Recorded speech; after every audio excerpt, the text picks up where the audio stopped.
नमस्कार साथियों, स्वागत है आप सभी का आपके अपने चैनल जी के फ्लैश ऑन में। कल हमने 10 क्वेश्चन किए थे। ये एनसीईआरटी थ्रू क्वेश्चन जो दिए हैं आप पढ़ सकते हैं। भारत एवं विश्व का भूगोल, तो इसके हमने 10 क्वेश्चन किए थे जो कि दृष्टि वर्जन के ही एक पीडीएफ बना रखी है हमने, उससे हमने ये 10 क्वेश्चन किए थे। इसमें हम जो विश्व के भूगोल और भारत का भूगोल है उसके जितने भी एनसीईआरटी बुक्स है जो 6 से लेकर 12 तक के, वो हम क्वेश्चन पढ़ रहे हैं। उसी की सीरीज़ में आज हम सेकंड पार्ट इस वीडियो का स्टार्ट करते हैं। और कल हमने 10 क्वेश्चन पढ़े थे, आज भी हमको 10 पढ़ने हैं। ऐसे ही हम डेली 10-10 क्वेश्चन अपने पढ़ते जाएंगे।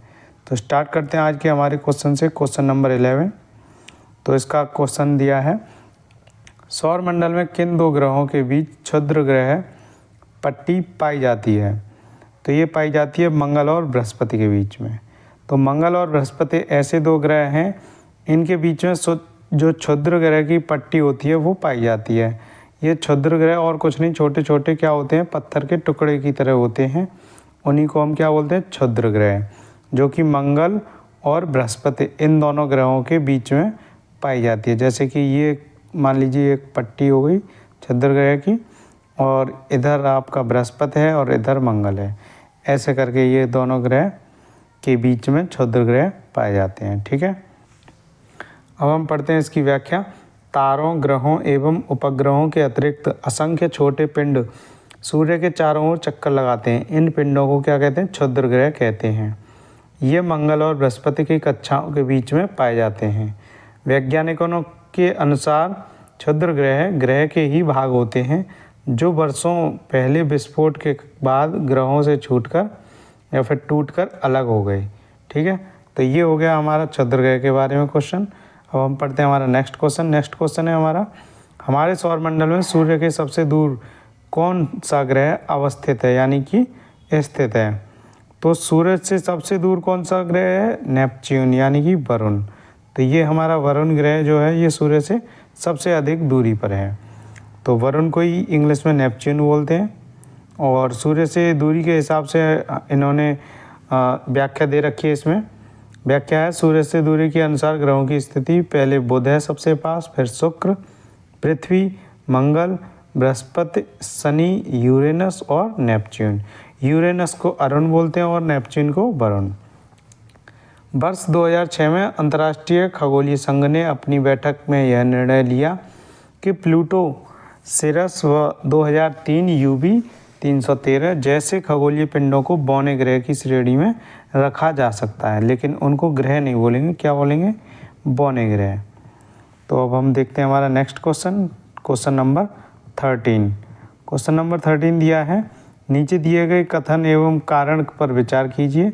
कथन दिया है, कथन ए जो है वो है, पृथ्वी के आकार को भू आहाव जियोइड भी कहा जाता है। बिल्कुल सही बात है, भू आहाव कहा जाता है। कारण, पृथ्वी ध्रुवों के पास थोड़ी चपटी होती है। ये भी बिल्कुल सही बात है, यानी कि ए और आर दोनों सही हैं। आर ए की सही व्याख्या करता है, तो इसका उत्तर क्या हो जाएगा? A option.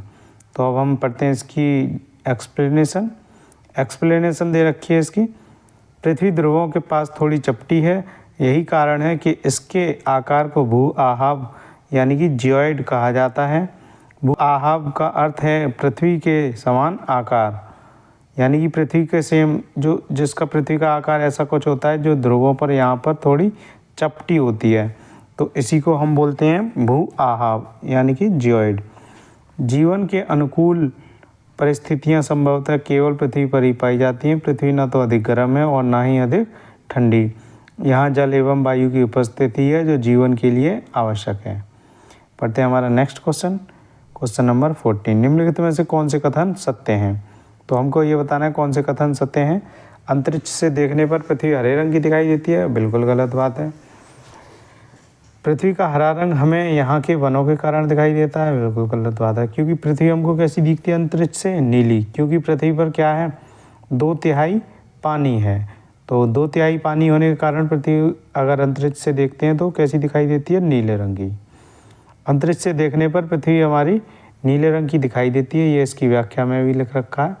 क्योंकि पृथ्वी की 2/3 सतह जल से ढकी हुई है, इसलिए इसे नीला ग्रह कहा जाता है। तो हमारी पृथ्वी को क्या बोला जाता है? नीला ग्रह।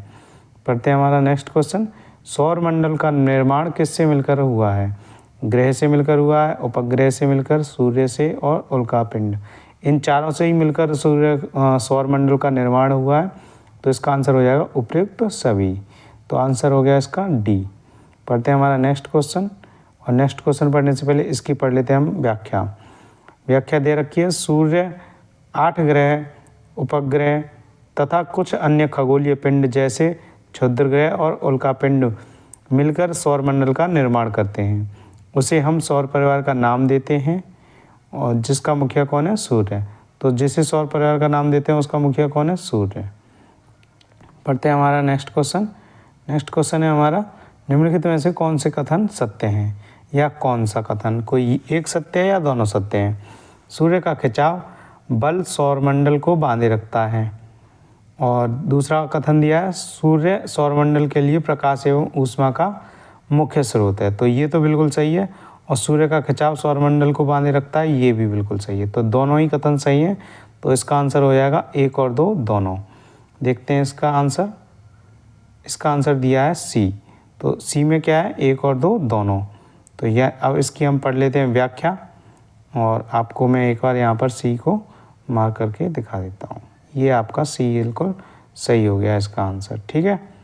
तो सूर्य का सौरमंडल के साथ खिंचाव होता है, उसकी वजह से क्या रखता है? वो सब ग्रहों को आपस में और उपग्रहों को बांधे रखता है। इसके साथ साथ सूर्य सौरमंडल के लिए प्रकाश एवं ऊष्मा का मुख्य स्रोत है। ये आप सबको पहले से ही पता होगा। अब हम पढ़ते हैं इसकी व्याख्या। व्याख्या दे रखी है, सूर्य सौरमंडल के केंद्र में स्थित है। यह बहुत बड़ा है एवं अत्यधिक गर्म गैसों से बना है। इसका खिंचाव बल इसे सौरमंडल को बांधे रखता है। सूर्य सौरमंडल के लिए प्रकाश एवं ऊष्मा का मुख्य स्रोत है, अल्टीमेट स्रोत। हम सूर्य की अत्यधिक तेज ऊष्मा को महसूस नहीं करते क्योंकि यह पृथ्वी से सबसे नज़दीक का तारा होने के बावजूद भी हमसे लगभग 15 करोड़ किलोमीटर की दूरी पर है। इस कारण सूर्य के प्रकाश को पृथ्वी पर पहुंचने में लगभग 8 मिनट लगते हैं। अब पढ़ते हैं हमारा नेक्स्ट क्वेश्चन, क्वेश्चन नंबर 17। सौरमंडल के ग्रह जो सूर्य के चक्कर लगाते हैं उनके रास्ते किस आकार में फैले हैं? जो सूर्य के चक्कर लगाते हैं उनके रास्ते किस आकार में? दीर्घवृत्ताकार आकार में। तो हमारा आंसर हो गया दीर्घवृत्ताकार। ठीक है। तो किस रास्ते से लगाते हैं? दीर्घवृत्ताकार।